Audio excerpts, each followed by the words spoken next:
Good evening, everyone. Thank you for joining us today. My name is Shuchi. I'm one of the founders of the Chennai Photo Biennale, and it's lovely to have you all here as part of one of the conversations for Chennai Photo Biennale Edition 4. The fourth edition is curated around a central question: why photograph? Because all of us are making photographs today. And who's a photographer, who is not a photographer, who owns images, who doesn't own images, and what is the meaning of all these images that we doom scroll every day in our lives. And the entire Biennale has sort of been curated around this question. This question is also an inspiration from the artist Dayanita Singh, who was looking at her archives and putting out a lot of questions about photography and photographs, the makers, the authors, and its relevance today. And one of the responses that we wanted to create is through the programs that we do. So just before this particular conversation, we were at the Goethe Institute with a lot of the editors, from different publications, and they were sharing a lot about who shapes the narratives. And right now we are here at Gallery Veda. Thank you, Preeti, for having us all here. And this is part of the invited projects of the Chennai Photo Biennale Edition 4. The exhibition that you're seeing around you is a amazing work and a fun work by photographer and mentor Prashant Panjiar. If we can have a round of applause for him. Thank you. We're really excited that some of our partners for this edition, like Gallery Veda and some other spaces across the city of Chennai, have offered their space to host some very important work, from around the world actually and from around India. And Indianisms is the work that Prashant has brought for this edition, which we will talk about very soon. And you will also have a chance to see the show. We will try and move the chairs after the conversation so that you can enjoy the show. I'm also delighted to have with us Indrajit Khambe, who's a photographer from Sindhudurga on the Maharashtra-Goa border. Welcome, Indrajit. If we can have a round of applause for him. I have been following Indrajit's work for a very long time. Just for all of you to know, I used to be a photojournalist myself, but now as one of the founders of the CPB, it's a bit hard to look into your own practice. But the beautiful thing is that when we look at works from photographers like Prashant, like Indrajit, and many others, it creates that moment to stop, to see how they are looking at things. Because very often, it's so easy to make a photograph now that are we really thinking before we are making those images? Are we really seeing anything? And I think that's the conversation we're going to have today, which is we've titled it Romancing the Everyday. So welcome to both of you to Chennai. This is the first time I'm actually meeting Indrajit, so I'm also quite happy to have him here. Prashant has been a big part of the CPB journey. He's not only a guide, a mentor to all of us, but also just his legacy that he has created over so many years. He's been the editor of various important publications. You can look up his bio. I'm not going to go through all of it again. And it's very important to see how across your journey now, you're also looking at your archives of many years. And on the other hand, we have Indrajit also, who's been building his work over the last decade and more. And how are the two looking at everyday images, but in their own very unique styles. So what we are going to do is, since Prashant's work is here already, we are not going to do a slideshow of his work. But Indrajit's work, we're just going to play a little slideshow for all of you to get a sense of what his beautiful work is like. And then we'll start the conversation. Thank you.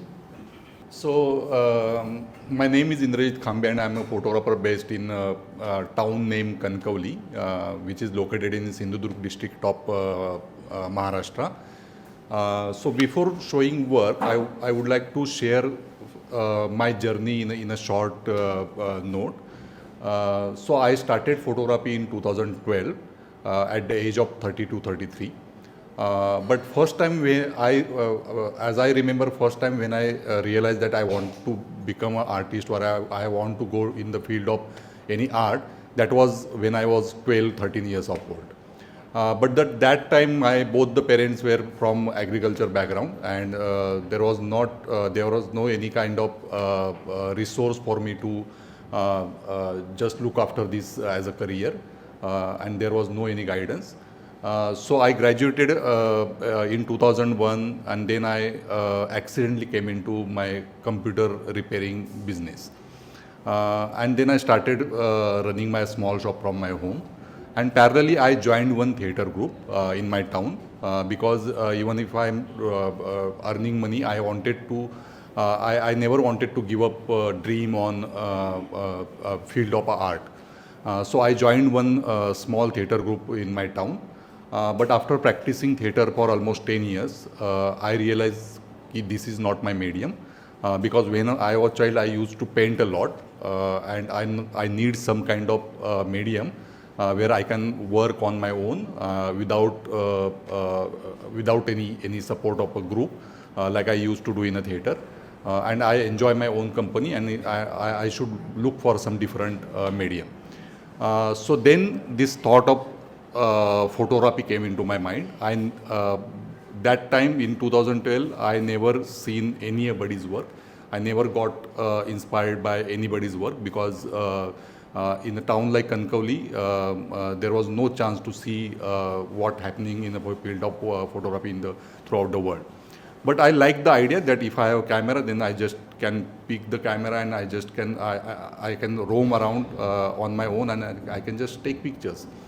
And initially it was only like a beautiful sunrise sunset picture, nature picture, landscape, those kind of pictures I wanted to take. Then I bought a camera in 2012, and first 2 years I took all kind of pictures, like I mentioned, right from sunrise to sunset. And then broadband internet came into my town around 2014, and that opened door for me. Then I came to know about so many photographers doing such an interesting work, and that started shaping my vision, and that started giving me some insight about how I can use my own life or my own surrounding in my work. So I will start with my family work, which I have named as a Morning in the Home Garden. So I don't have any of my childhood pictures. So first picture my first picture is shot when I was giving a 10th exam, and that passport size photo, that's my first picture. Because my parents were struggling with so many things, financial things, and so many other issues. So taking pictures of kids was not on their priority list. So when I bought a camera, my daughter was 2 years old, and my son later in 2015 I had a son. So I thought of documenting their childhood because where my own childhood, the location where I spent my entire childhood, that same locations or those same rivers and dense forest and those kind of places, my kids are going up nowadays. So let me go through some pictures. So these are pictures I shot from around 2015 to 2020 to 23. So whenever I used to take them out for outing, or so generally we stay here, so this is our it's like our daily routine of going out and finding peace and some doing some interesting things with the nature.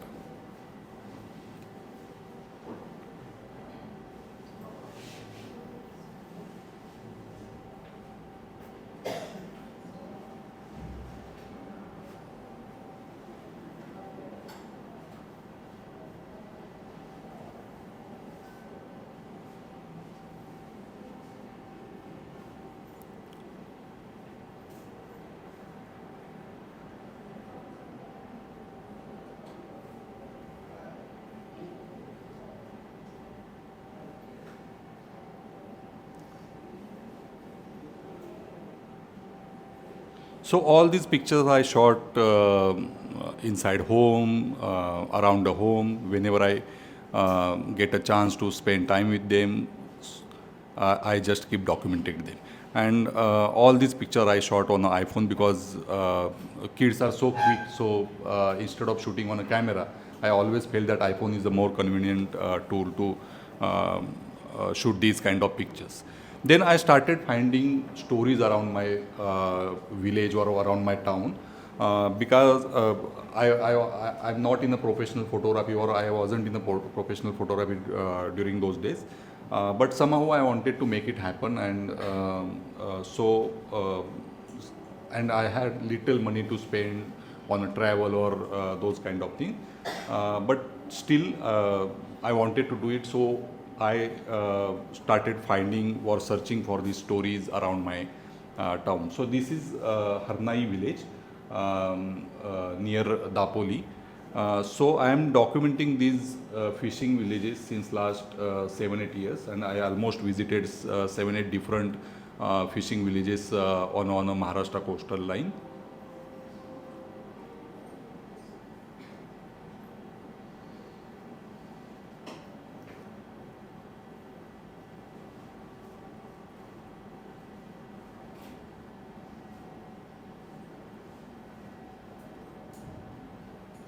So mostly what I find fascinating about these fishing villages, that these are the people who live very close to the nature, very close to the sea. That was the basic idea, and then I started documenting them. So this is Budal village near Dapoli, small village of 40 homes, and all people belongs to fishing businesses.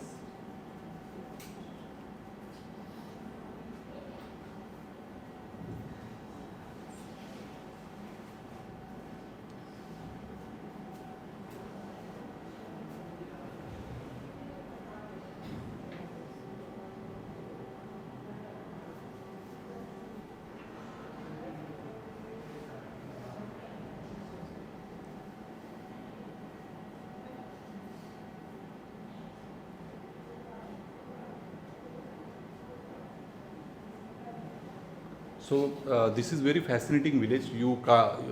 Usually nowadays we find people scrolling their phones whenever they have time, but you will find in any of these images you will never find kids scrolling up phones. So every evening these kids go to the sea, play, and then they have a bath in the sea, and then they go home.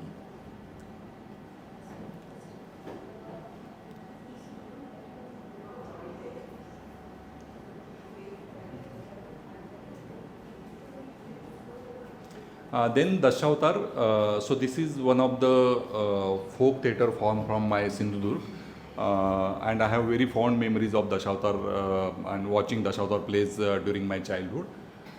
So I started documenting these people. These people are normally farmers or laborers who work as actors in the Dashavatar troops.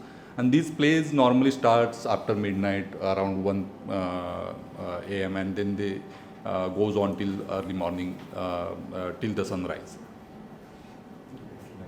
Yeah. So this is, sorry, let me go back. So this is very interesting. Dashavatar happens in a Vengurla, where villagers bring these Petromax lamps from their home, and then they hang it on the roof, and then this entire show goes on in the light of Petromax.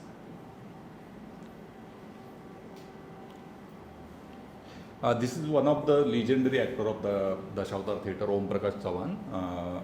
He has been performing since last 35 years and almost performing more than 8,000 shows. And I'm documenting him since my early days of photography. And I wanted to take one picture of him where I can tell his entire story, because I have worked on an entire series also.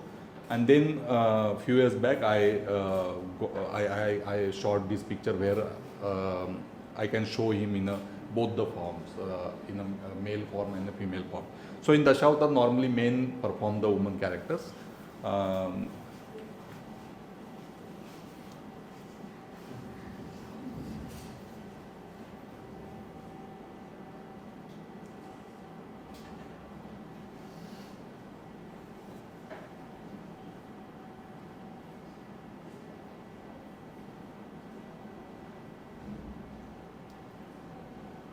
So these characters, so for example in this picture also, when they are on a stage, they are so loud and they are so aggressive performing their role, but when they come to the makeup room, all of a sudden they come out of that character and the daily worries and daily lives start reflecting into their body language. So that is what I found very fascinating about it.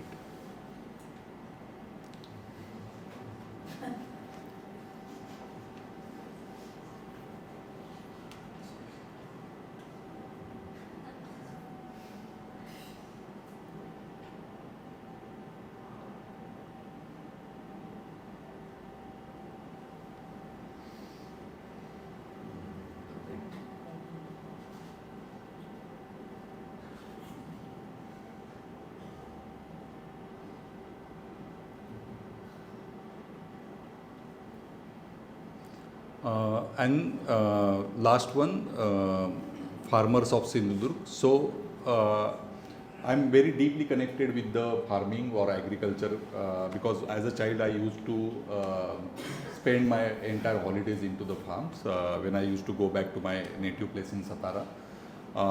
So somehow I'm very attached to the monsoon and the farming culture. So in Sindhudurg now in most of these parts many agriculture companies introduce small kind of machineries. So these traditional methods of farming are vanishing day by day. So I'm documenting these traditional rice farming since last few years.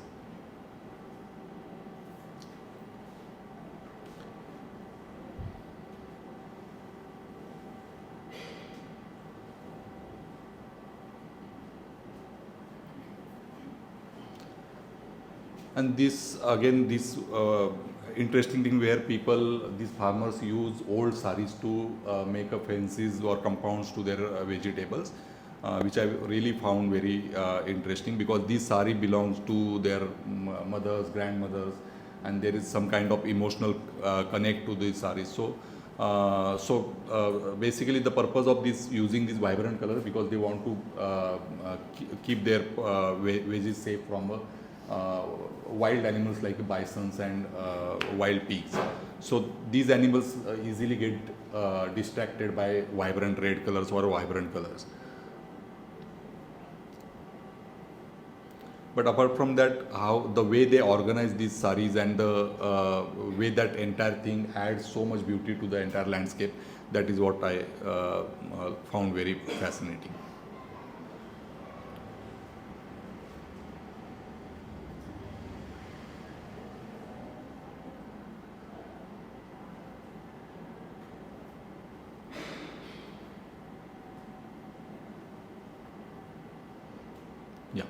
So this quote I really like about from Georgie Heisler. A photographer is responsible for creating a climate in which they can do their best work. So somehow I found those all the stories around my home, and I'm now based at that place since last 43 years and managing to survive as a photographer. Yeah, thank you.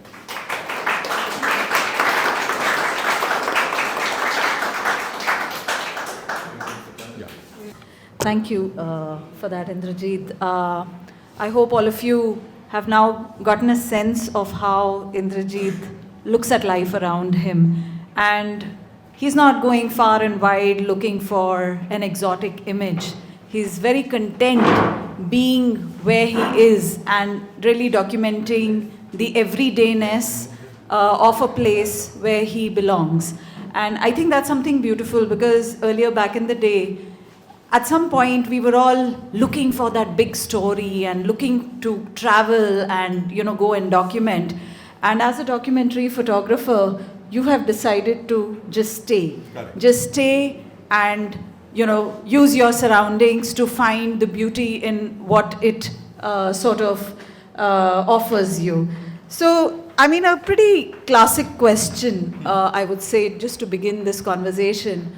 What is the romance in everyday for you when you're going out to photograph? And given that we live in a time of complete visual overload, how do you try and even feel like excited to go and shoot an everyday image? So where do you find this romance? Of course, it's there in the life that's happening around you, but how do you keep it consistent? Correct. So, in my own journey, what I realized that, so first thing, I stay in some rural landscape, and every season looks different in a rural landscape. In cities, we generally don't have that variety of seasons, and the way light changes throughout the day, same thing looks very different in a different light. So, even if I am seeing some particular tree in the morning light, it looks different in the afternoon, it looks different in the evening, and again, throughout the season, it keeps changing. So, first, you have to believe yourself that even the road is the same or the place is the same. It's not same constantly. It's changing every second. So there are opportunities of making photograph in any given space because it's consistently changing. So most of the people, I think they fail to believe this. And sometimes people say that I went to a certain place and I don't want to go now because I have already visited that place for 2-3 times. But that's not true. Even the place is the same. It's changing throughout the day. So that's what I learned in my journey. Yeah. Thank you. Prashant, for you, you've had a very large history of working with images. Of course, you're a photographer, you've been an editor, you've been a founder of a few festivals. How has this journey shaped you with images and what they mean to you today? A difficult question because, without getting into the history of it, but, it's with a longer, you have to, people like Indrajit and many other photographers, some of the photographers I know, are able to consistently find beauty in things that they do, For me, it becomes difficult because of this varied journey, having been a photojournalist, having been an editor, having been a curator, I tend to get bored with not only with my own work, but with work that I see too much of, So I have to constantly reinvent myself. I have to get out of, and very unlike, in fact, we are the opposites. Very unlike Indrajit, I never photograph in the place that I live in, because it becomes a place where I shouldn't be doing anything, because journalism, I travel so much and photograph. So we are opposites that way, but that is what happens to me, Indrajit, one of the very important aspects of your work is photographing your family. And I'm sure that when you switched from maybe theatre to running a computer business of your own, and then to take up photography, what was the response of your family to like this hop, skip and jump that you did? And given that most families in India are not exactly very supportive of being in the arts because they don't see that you can sustain yourself Right. with it. Right. So what was their response to you choosing a field, given that perhaps that you were the only earning member of your family, and how does that play out for your family? Right. How did that work out? So when I started in 2012, taking photography as a profession was not on my radar because I was doing my computer business. I was earning enough, and I can fund my travel for a photography. I just wanted the kind of medium which could give me a voice. So that was the initial idea. But then around 2014, smartphone came into the market, and all of a sudden my computer business went down. And then there was a big financial crisis in front of me. So how to survive in a small town like Kankavli, and you don't get any opportunities like city that you can do any job or something. So then I seriously started thinking about how I can earn money. The best part happened that my family and my friend circle didn't know anything about art. So that was the best thing happened, and so they don't have any option than supporting me. Okay, and since they love me, so they started supporting me. So I remember one incident in 2018. One of my friend, he runs a diesel repair shop. So same guy who we meet in the morning. Okay. He went back now. So he runs a diesel repairing business in my town, and he's not a millionaire. So one day he asked me, "What do you think? How many years you will take to earn money from photography?"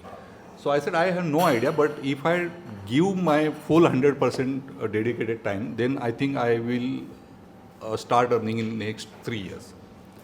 So he said, "Okay. So whatever your home expenses are, for next 3 years, I will take care of your home expenses, and you focus on photography." So I'm just imagining if there is another photographer, he will 99% he will say ki it's not possible to survive as a documentary photographer staying in Kankavli, place like Kankavli. So what I realized that you don't need to be surrounded by only artists in your life. You need some positive kind of people, whether they are artists or not artists, and who loves you and supports you. So I think that works for me. Yeah. Wow, that's beautiful. I don't think I get to hear that very often. But just a follow-up question to what you just said. Because you photograph your family very actively and you're also sharing these photographs on social media, how are they responding to being photographed pretty much on a regular basis? Do they get to have a say on what you're putting out there? Even your children, for example, have they started posing for you? Like, what is that relationship with your family as your subject? Correct. So these kind of challenges you face in a very, very early days only. But when you build some kind of ecosystem in your around you, that taking photograph is a common thing.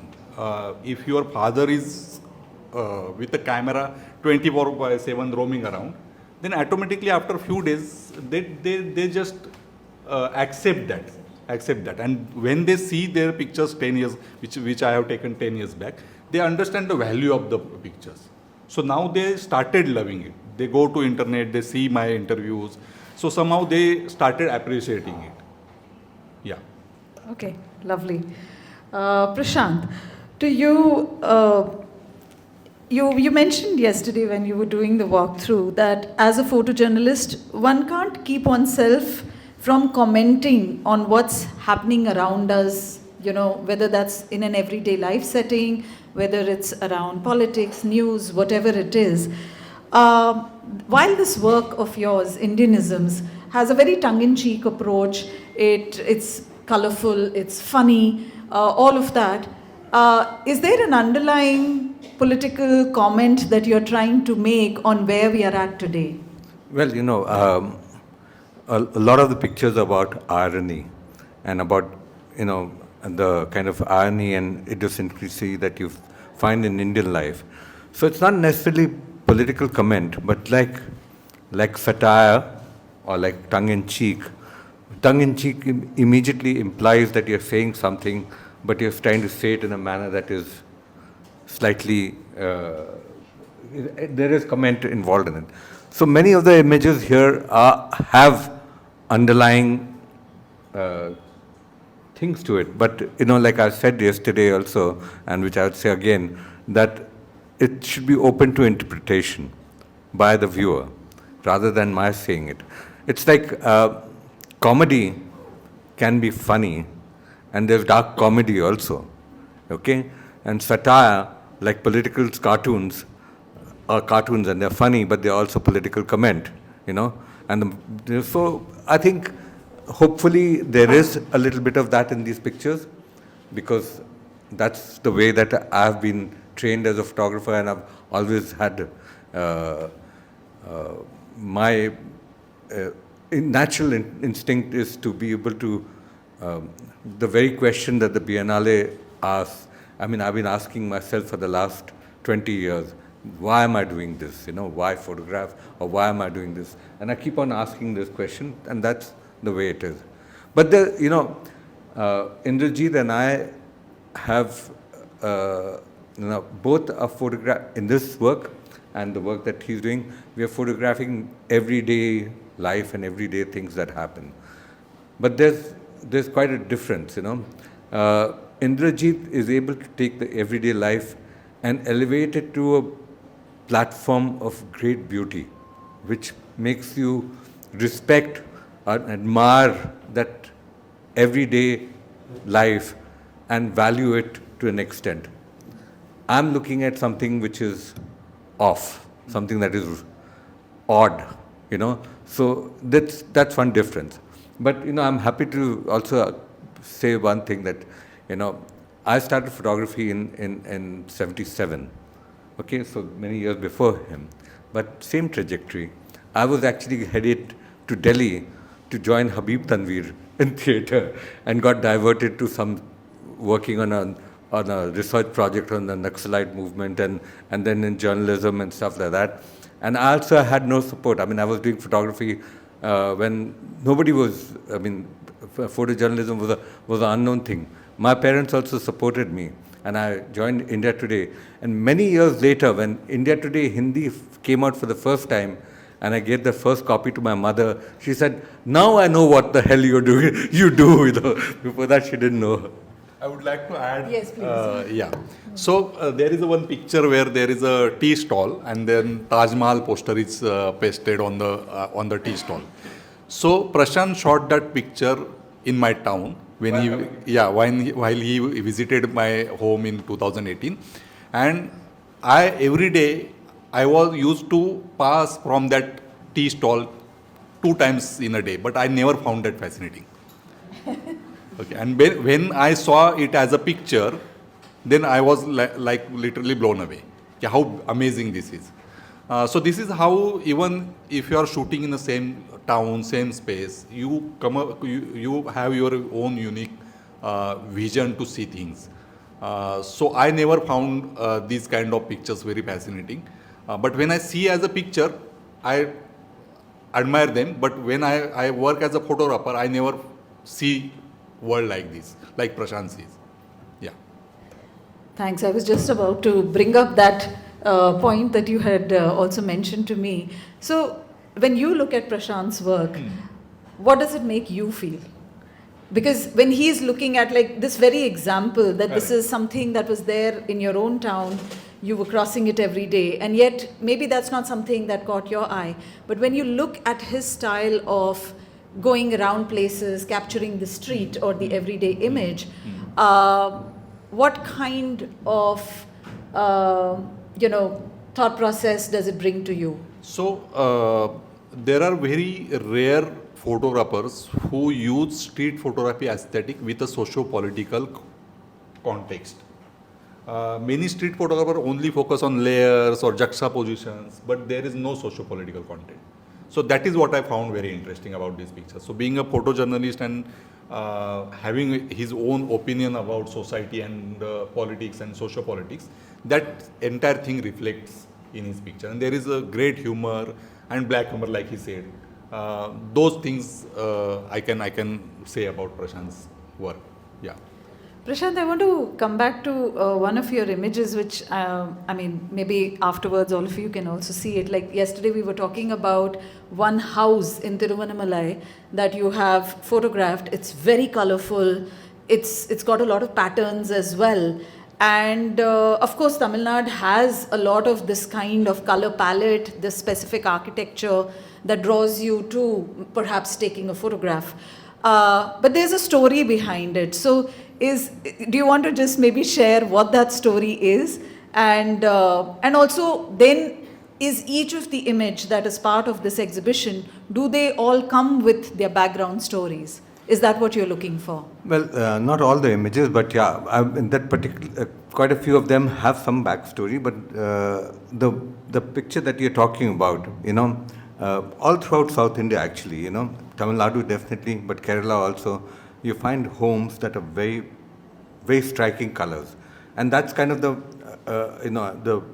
this exhibition, Indianisms, is a lot about vernacular imagery, the way that we Indians portray ourselves in public also, So Kerala also has it. And in fact, when I was with India Today, there was a reporter from Kerala, and I was visiting and shooting some story, and I asked him, why the hell are these houses so colorful?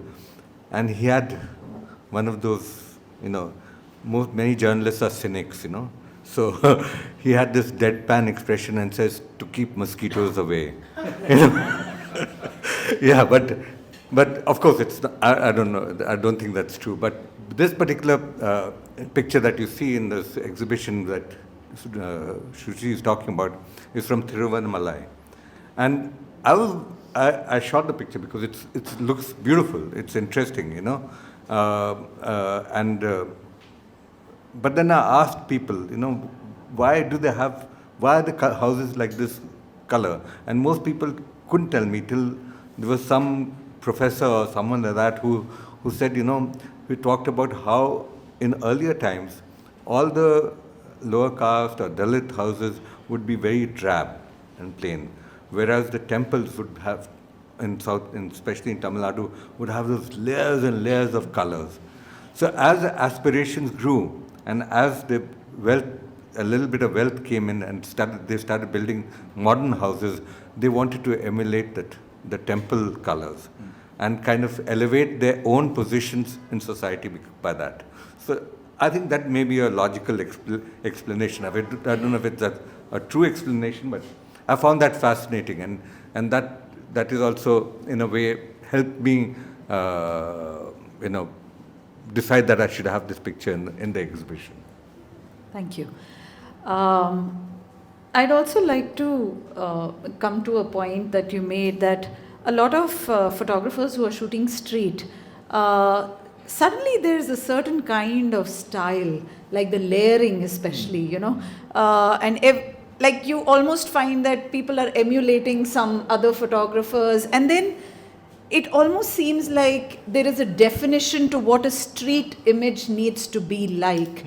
And with both your works, even though they are quite distinct in their approach and everything, you have successfully tried to stay away from that whole idea of layering and that kind of composition and that kind of editing as well. Was that like a conscious decision? How did you, did you also just look at a lot of that kind of work? Because that kind of work is almost everywhere. What is your response to these kind of trends that start in a particular genre? My own experience, see, everyone who start taking pictures or start doing photography, getting influence is not a bad thing. So you get influence, you try to copy your favorite photographers. What happened with me that first thing, I never traveled to such a locations to take pictures. So there, I shot most of my work in my hometown only. So I don't have any fixed color palette or aesthetic palette inside my brain to copy. Okay, and then when you are shooting 350 days out of 365 days, morning, evening, you get bored early. Okay, and still if you stick to the photography, still you go out, then slowly you start adding some interesting thing in your work and your style gets developed. There is no formula or there is no process to develop your style. It's a very organic process. And people let you know, people make you aware about that you have something different than others, that we can, once we see the picture, we can make out that this picture is taken by Indrajit. I never did any deliberate attempt to develop my style. I got influence with all this street photography and everything. But after a while, slowly I started doing my own work and doing my own stories around my own. I think that helped me, yeah. I know that you conduct a lot of workshops and your participants come from all over the world, especially when you do them online. But are there people in your own community, in your own town, in these villages, who might have also been interested in photographing and rather than just being photographed? Have they ever asked you for the camera? Has that shift happened? No, that never happened. So in initial days, I did few exhibition in my town. But then when social media came and internet came, so initially my vision was very limited to my town only. That I will do photography, I will do 2-3 exhibition in my town every year. But then when social media came and I got my platform to display my work, then now I see all the young people or all the people from entire India, I can just guide them or I can just help them to develop their photography. I'm not restricting myself to my town only. Okay. Yeah. One of the biggest concerns with photography today is how to sustain yourself. I mean, I think that's been a concern over time, but now, especially given that people are shooting on mobiles, the expectation from a photographer is like, it's almost like, especially if it's a commercial side, people think everybody knows everything, there's so much information available online. How do you keep that conversation, and how do you make sure that a photographer is able to sustain doing the work that they love to do? Is there something that you follow, Prashant?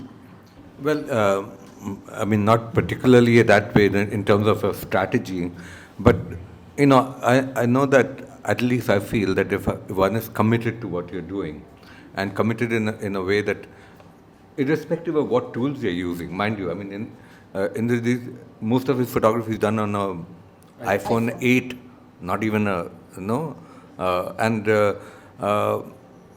I work with all kinds of cameras, but if we consistently keep on doing and keep at it, the thing is also to be able to sort of, I think as a photographer today, just being only a photographer is not enough. You have to be able to curate your own work. You have to be an editor to some extent. You have to have some sense of design and ideas.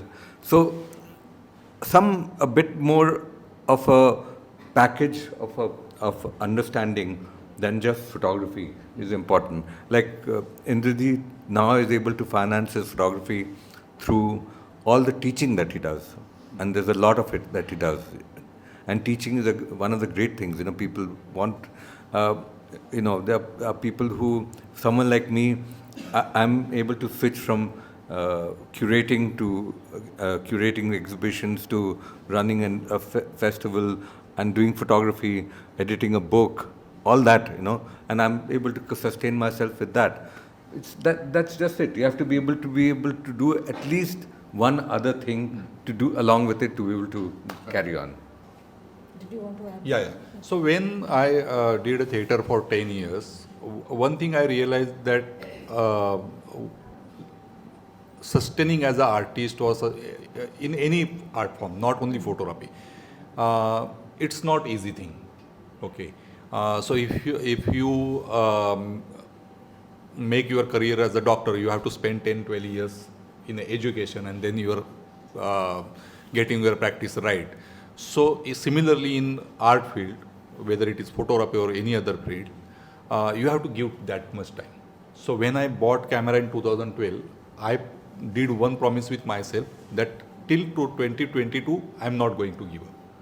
Whether I get money or no, whatever happens, even if I fail to earn money, I have to spend this much time to reach somewhere so that people can invest in my art or in my qualities. And then teaching was never back of my mind since the beginning. But then when I got assignment from Apple in 2019, then people started asking me that just teach us how to use iPhone and all. And then that started. Okay. But like Prashant said, you have to make it work. And there are 10 different ways to make it work. Not only assignments or that romanticism people have that I will take up camera and I will get work or assignments. No, that is not going to happen. First, give 10 years, make your own, polish your own vision, and then look for other opportunities also. Thank I you. can add Yeah. to that, Yes. you know. Many years back, I was asked, and this is about somewhere in the, I think, 90s or something, someone asked me to write a small blog. I mean, not at that time, it was not called a blog, but for students, photography students. And so there was, I had put it down as 8 points for photography, for people who want to start photography.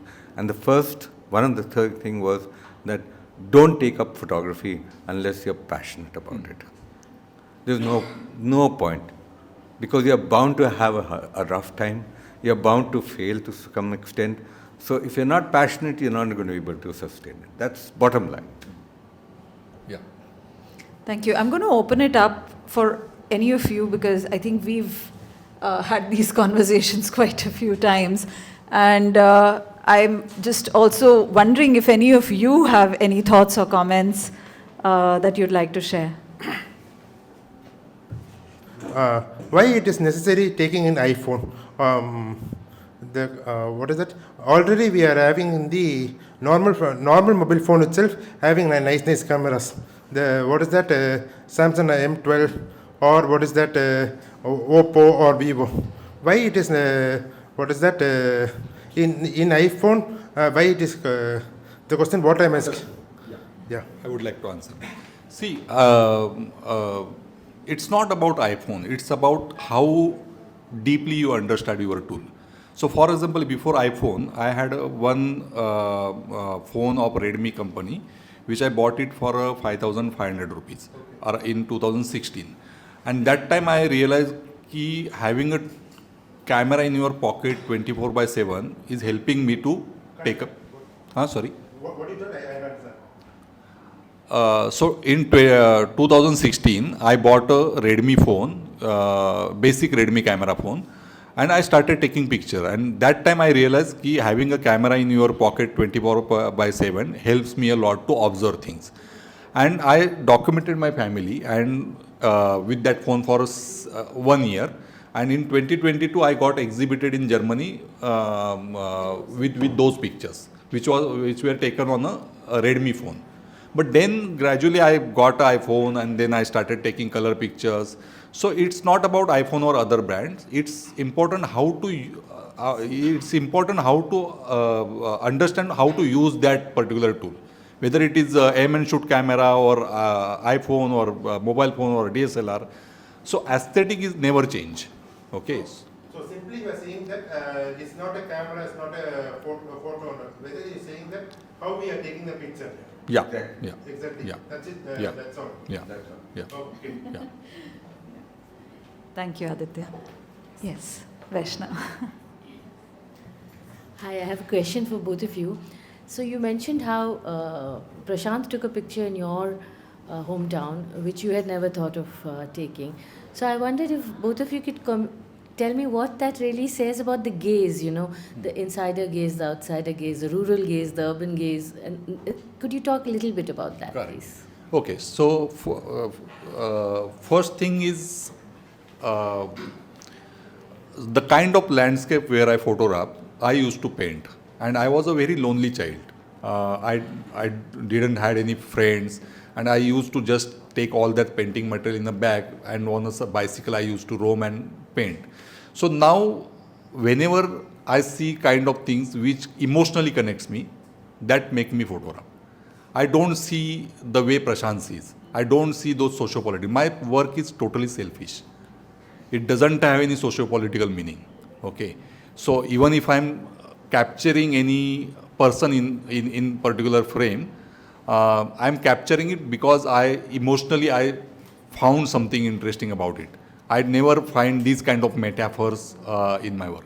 So that is how different people can see different things in the same landscape. Yeah. I'll answer the question of the insider and outsider gaze, because that's an important question. And, we photographers all always quite conscious of this. What gives you the right to photograph? Are you do you have the right to photograph in a village or in a place which you don't belong to? Now, all my work as a photographer, right from as a journalist, etc., has been I'm an outsider. But today, and much earlier also, it's a kind of, you develop an understanding or a kind of a connection with your own country and with your own surroundings. For example, I've photographed a lot to do with caste violence in North India. When I go back to a situation like that today, am I an outsider or am I an insider? I can intuitively feel and understand where I am and my position in that milieu, because of that experience that I've gained. If I came suddenly landed up in Gaza and started photographing, now I'd be very conscious of the fact that I'm an outsider. But in India, I don't feel like an outsider. I feel like I'm an insider. So all of India. And of course, there'll be places where I don't have an understanding and I have to be honest with myself. For example, if I go to Kashmir, then I'll know that I'm an outsider here. But if I go to many places in North India and Central India and stuff like that, where I have done most of my work, I feel I'm an insider. So my gaze is that of the. No, so but what you've raised is a very important question. I think that all of us need to ask ourselves. Not only as photographers but even as writers or as people. Let me add one more thing. So, in my 10 years of photography practice, I photographed only 3 places. One is my hometown, second is Hampi, and third is that Harnai fishing village. So, what I feel ki when you visit that place again and again, automatically you obviously you get you never feel overwhelmed because you have seen everything and you feel so calm inside. That calmness make you observe these smaller details. If you go to new place, you will find everything interesting. But when I'm staying at the same place for last 42 years, nothing is that amazing for me. But still, when I go out, I just see those same things from a childlike curiosity and I try to photograph. And when it comes to photographing these fisherwomen or farmers, again, my attachment with them since my childhood, that makes me photograph them. But my purpose is not to show entire thing in a documentary way. It's my own documentation. It's not a typical kind of documentation which is made in favor of society, that this should stay for a society. I want to stay it for myself, and then some people could connect with it. Yeah.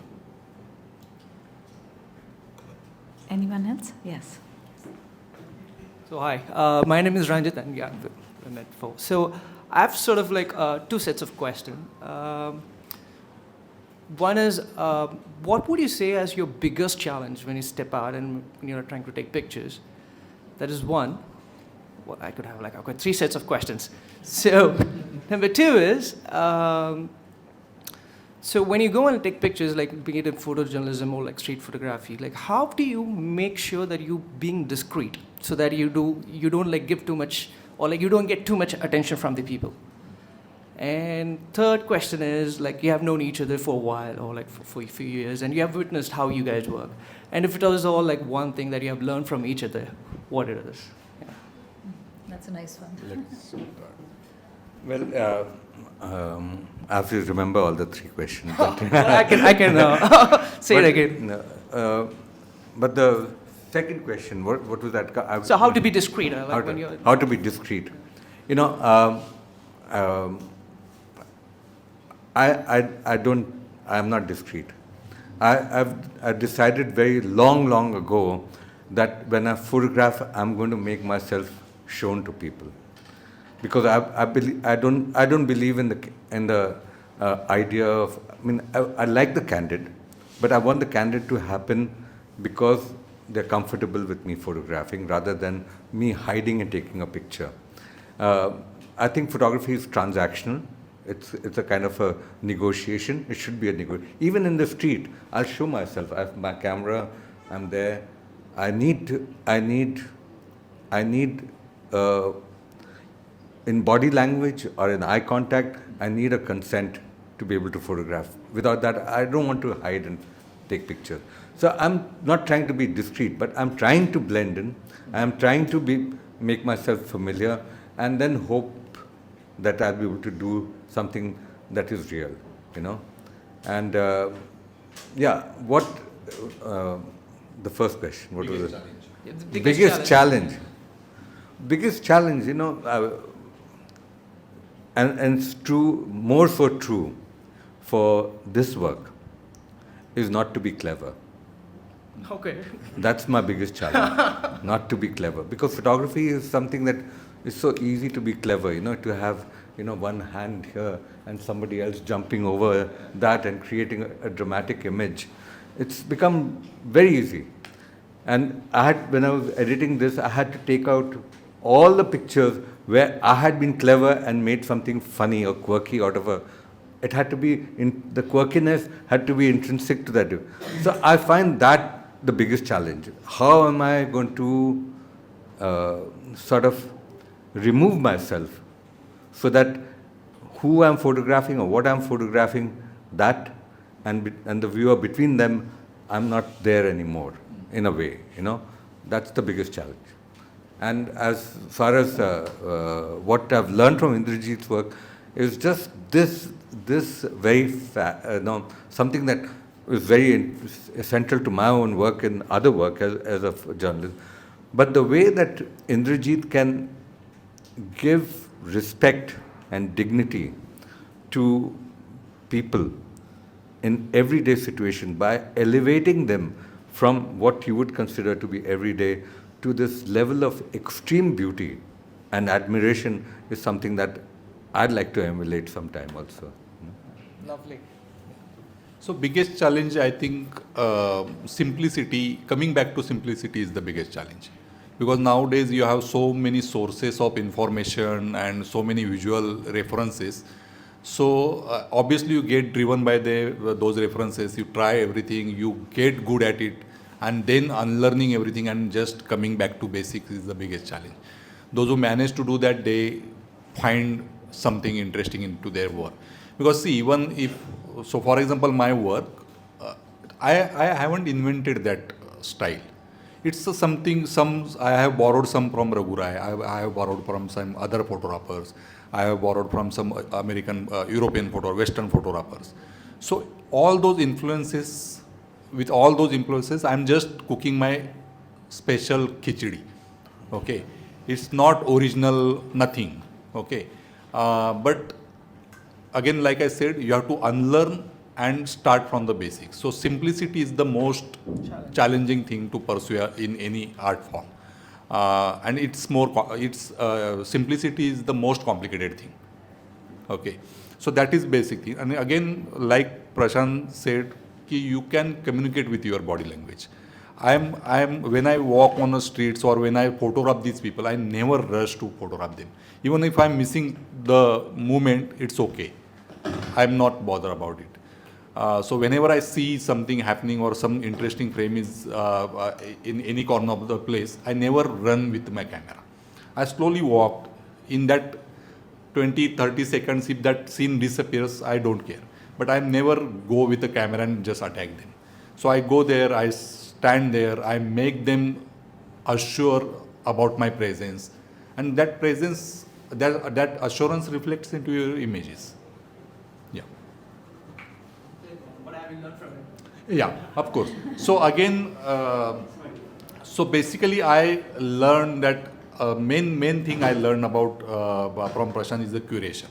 How you curate single pictures, because all his books are in my personal collection, and how you sequence them and how you make them work and how you make one picture support the another picture and take narrative forward. which was never in my head before seeing all these pictures and books. Yeah. Yeah.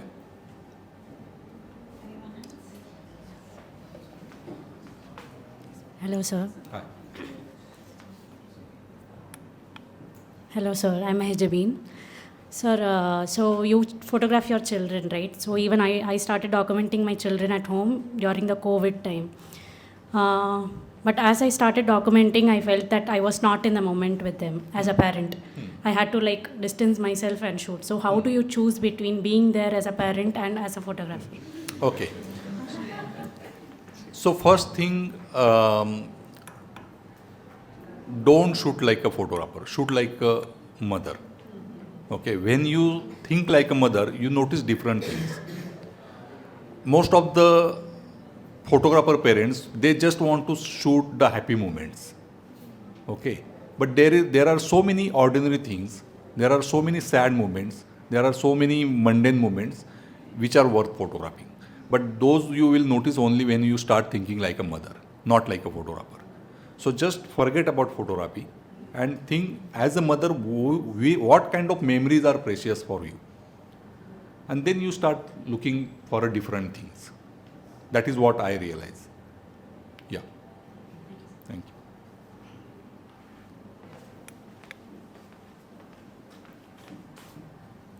you. Hi, my question is to both of you actually. We discussed about consent just now, but that is one of, I think it's a big debated thing right now that, when you're a photojournalist, you're on a scene and you don't have time, if you have to report something for a newspaper and the scene might go from in front of your eyes.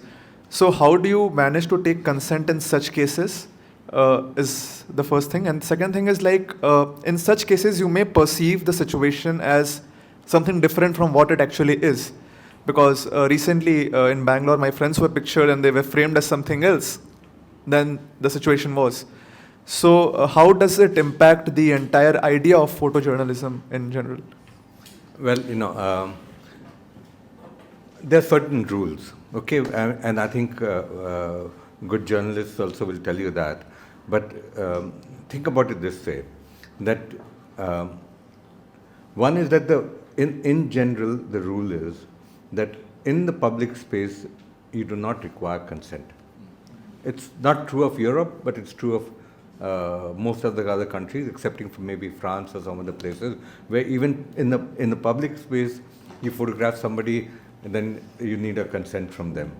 But it's not true for you. So, photographing in the street or photographing in a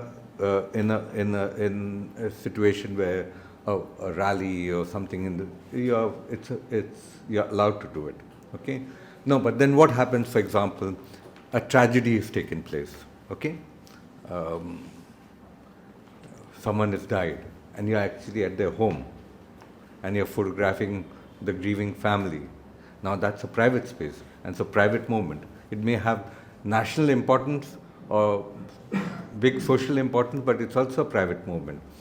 Now there it becomes tricky for journalists, okay? But I think good journalists for many, many years, and much before consent became a thing in modern time that was necessary, have always practiced it. They have asked. They have asked. They have, by their own presence being there, by sometimes it's may not be written, and I've done so much of this, for farmer suicides. I've been, we're doing the interview. So there's a certain interviews becomes part of the consent. They've consented to being photographed, It's not written, but we are allowed to do that.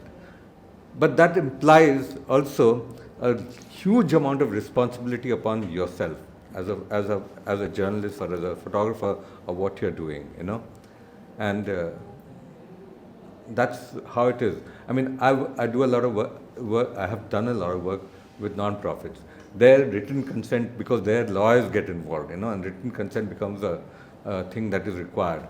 And with a written consent, it becomes very difficult at times to photograph cleanly, because the moment you say to someone, okay, first sign this form, and especially with poor people who don't even know why they're signing a form, and they might be giving their land away to somebody, these are real issues, But I follow a very simple rule in photography, and I think it's a good rule for anyone who's in the media or journalism or doing this, is that there are always, in my case, in terms of the pictures that I make, there are always three stakeholders in what you do. First is the person you're photographing, which can also mean the milieu that you're photographing, or the community. They're the first stakeholder. Okay? The second stakeholder is you. By that means yourself, as well as maybe the magazine you're working for, whatever organization you're working for, to make those images. And third is the viewer. Now you have to be true to all of them. If you're untrue to even one of them, there's something wrong. That's it, basic. Yeah. No. I agree with Prashant. Yeah.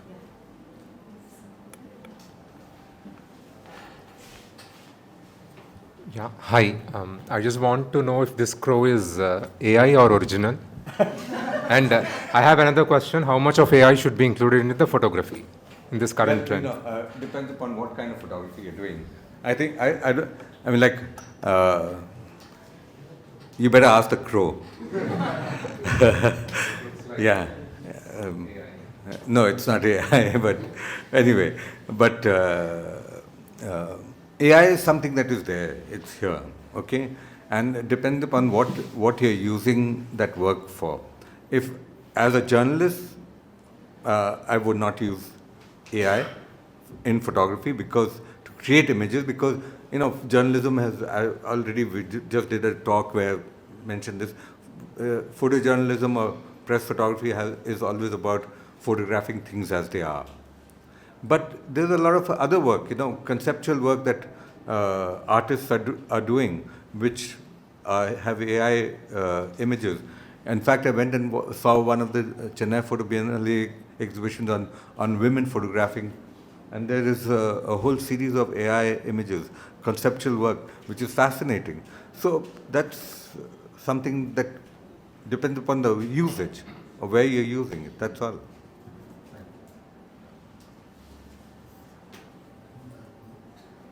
You want me to answer? Okay.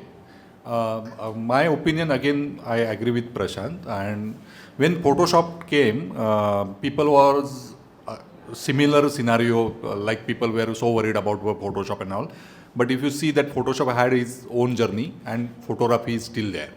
So similarly, AI will have its own journey, but nothing can beat these kind of real life pictures. So both will have different kind of journeys, and in some genres they will collaborate. Yeah.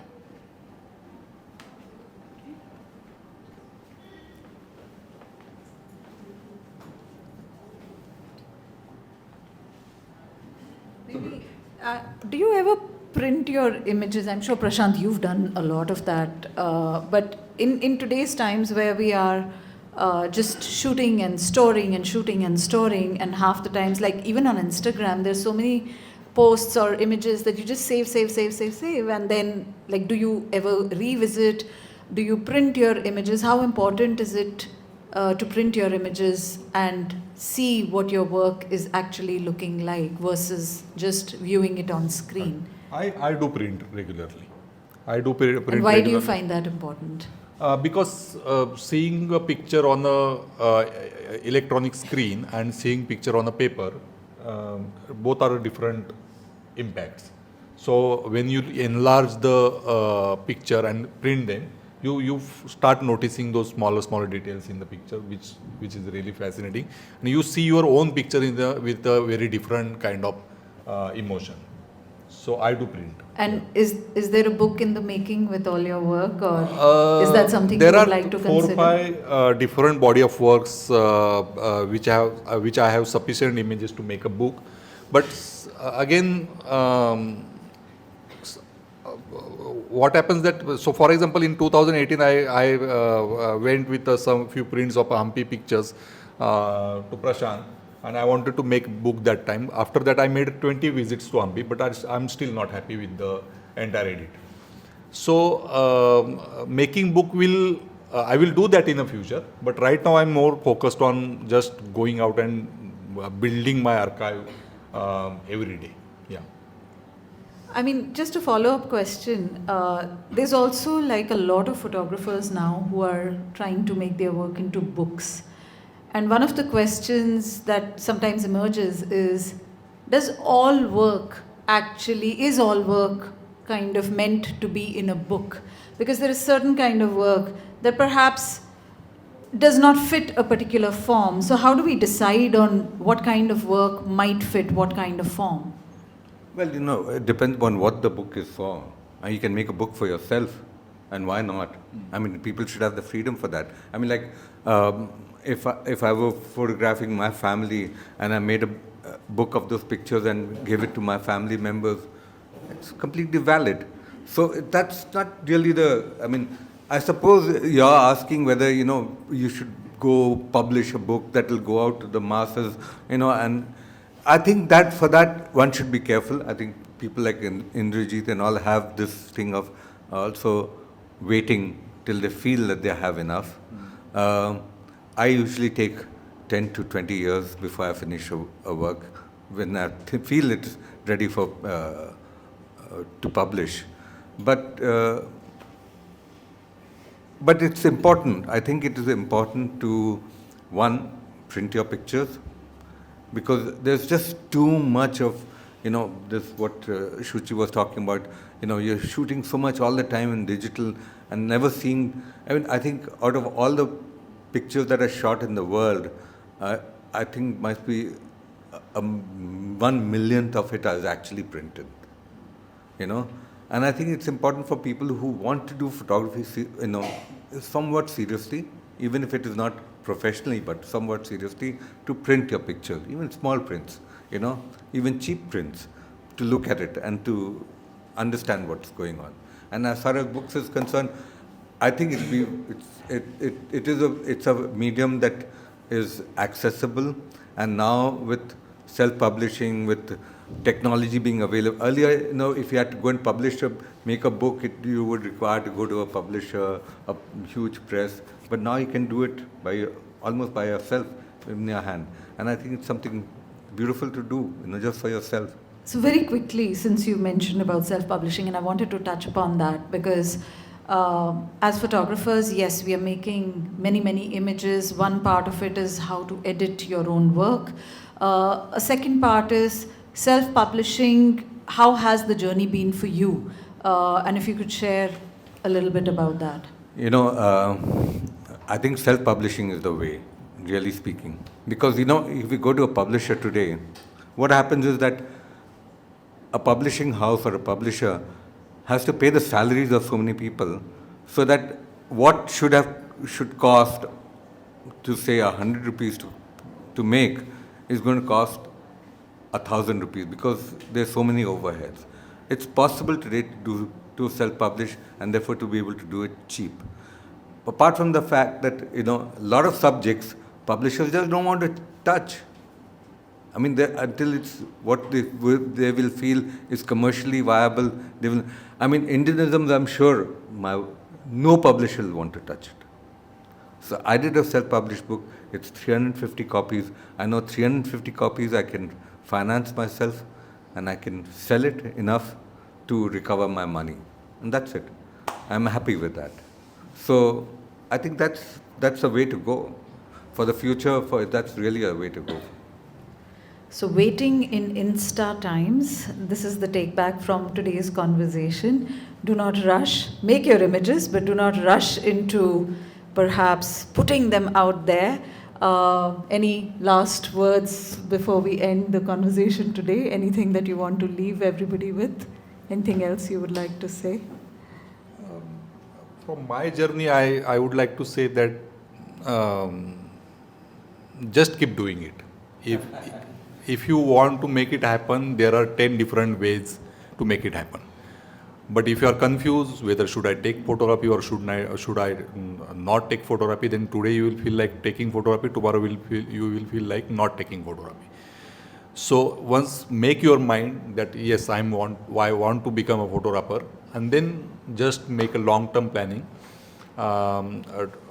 Especially younger people, not necessary that you should be a successful photographer in your 20s. It might take your 30s, but if you want to do it, even with all those challenges, you can do it. Yeah. Last thoughts. No last thoughts. But yeah, please, after we finish, we can put the chairs a bit to the side. Yes. Please do see the exhibition. And if you have any Indianisms to add, there are crayons. You can write your own out here. Thank you. Thank you. You can all, of course, hang out for a bit longer and ask your questions to Prashant and Indrajit. Thank you both so much for this wonderful conversation today as part of CPB 4. Thank you. Thank you to Team Veda, who's been very supportive with the exhibition. And of course, I was seeing where Preeti was. Thank you, Preeti, so much. Thank you so much, please, for having this exhibition over here. And Thank you for having this exhibition. I'm so honored that I could show some good work in photography, because galleries are very scared, I think, more intimidated to show any photography. It's hard to sell, but it's a very good form of art. And I'm very happy that we had it. Thank you. Thank you. Thank you for being a wonderful audience.